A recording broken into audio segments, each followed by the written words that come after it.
On the screen, we have STEFFAN PERSSON on the left there, the man sitting, and I think that's his son standing. Why am I saying stand? His son standing there. I think that's his son standing there. And on the right, we have, he's young, man. Look at how young this man is. That is Robert PERA. Robert PERA. My throat is not used to speaking this much, and I've just did small videos, 3 videos, but it's hurting. I should speak more. First, we have, not first, but 116 on my list. We have Stephen M. Ross of, the company isn't mentioned here. Main source of income is just a real estate development company. So what he does is build large real estate projects, then sells parts of them, rents them out, whatever. Immediately, what do I think of when you say he's building, when this says he's building large real estate projects? I am thinking, where does he get the money from? Raise funds. Okay. Raise funds. What? Raise funds. Then he gets the land, then he builds, then he sells. Repeat. Easy. Easy, right? Raising funds is an important skill to know, to do. Keep that in mind. Know that. Internalize that. Raising funds, raising money is very important. It's key. It's key. It's key. Let me not say it, but I'm gonna do something with that piece of information. And I've known or had this idea for about 3 weeks or so, or maybe even way back than that. I'm not gonna say it here. Next, we have LAKSHMI MITTAL of ArcelorMittal. He buys struggling steel factories cheap, fixes them, improves them, sells them, repeats. Immediately, what do I think? Where does he get the money to buy those struggling steel companies? It's not like those struggling steel companies are $10 million or even $1 million or whatever.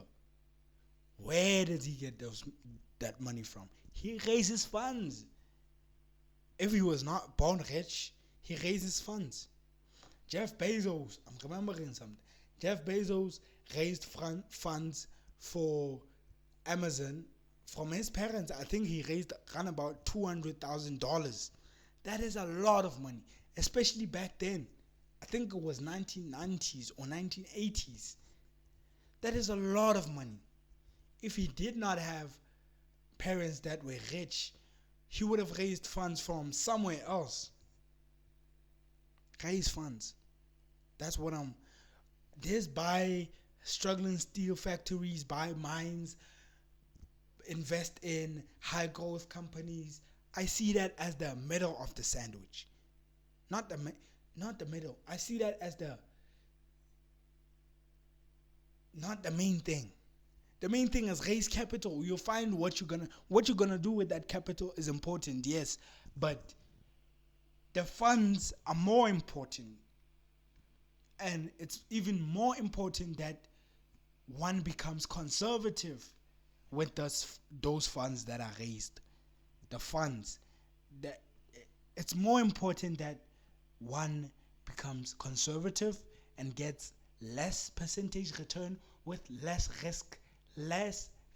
Always less risk. It's not about the percentage return. It's about the funds and assets under management. Remember that. I know that internally right now. Next we have Robert PERA, the young guy, a young man.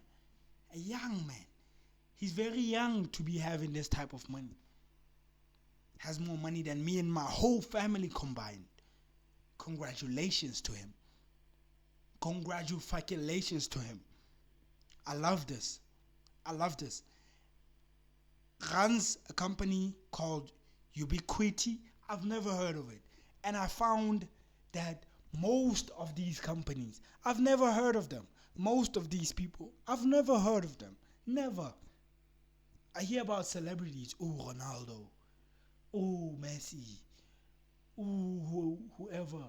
Chelsea players. Who? What? Nasty C. I'm in South Africa. Artists. Drake. Oh, Taylor Swift. Oprah. Popular people. Popular people. Musicians I see on TV. All my life I've been watching people who are not billionaires, who are not ultra wealthy. All my life. So it's not a surprise that, it's really not a surprise that the poor stay poor. Because the people I'm around with are not billionaires. They don't know nothing about billionaires. They don't want to be billionaires. Maybe they do, but they don't search about it. But let's go to Robert PERA. Let's continue. But I'm saying this because it's true. It's facts. It's facts. Most of the people I grew around, and if you are watching this and listening here, look at the people you grew up with. The people you have known most of your life. The people who you have seen the most of your life. You are probably just like them. Look at it objectively. I am like them. I am really like them. Because they're nothing without their jobs. They're not valuable without their jobs. They're not. They don't have a skill that they can say, oh, I do this better than anyone. Oh, I can start this company. Oh, I can, They don't have that. They don't have people they can look towards that are making billions or even millions. Because as I've said in the previous videos, there are only 60 million millionaires. It's a lot. Ooh. But in the grand scheme, there's 8 billion people. That's less than 1%. Way less than 1%.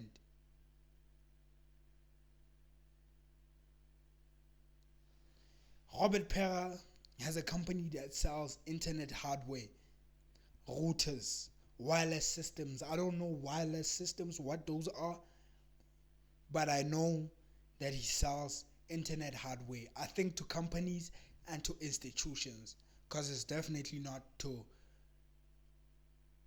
it's not B2C. I see it as B2B, governments, companies. I think that is his main money. Selling essential things to institutions and governments. Next we have STEFFAN of H&M, sells cheap fashion clothing. That is definitely B2C. Sells to customers, local customers, individuals. Sells cheap fashion clothing. Cheap fashion clothing makes a whole lot of money. It's like fast food restaurants. That's how I liken it.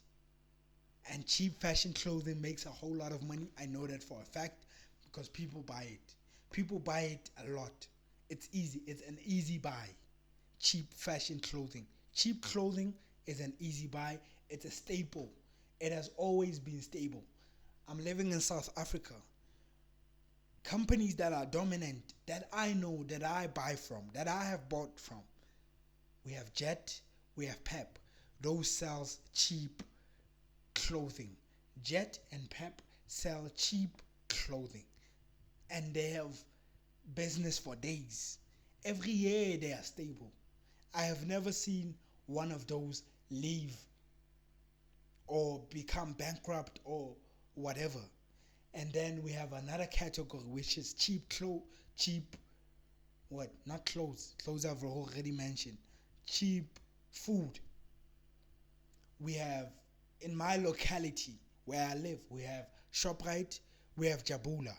Jabula is not that known. because I don't think it has scaled. But if it scales, it will make a whole lot of money because it's cheaper than ShopRite.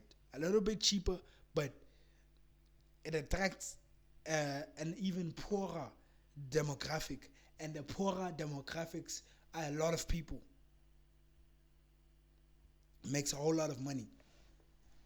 Next we have Dustin Moskovitz. I've heard of that name. Famous for co-founding Facebook. But I think his net worth is way smaller than Mark Zuckerberg. That's the importance of being the leader. That's the importance of having the main shares. So he built a social platform,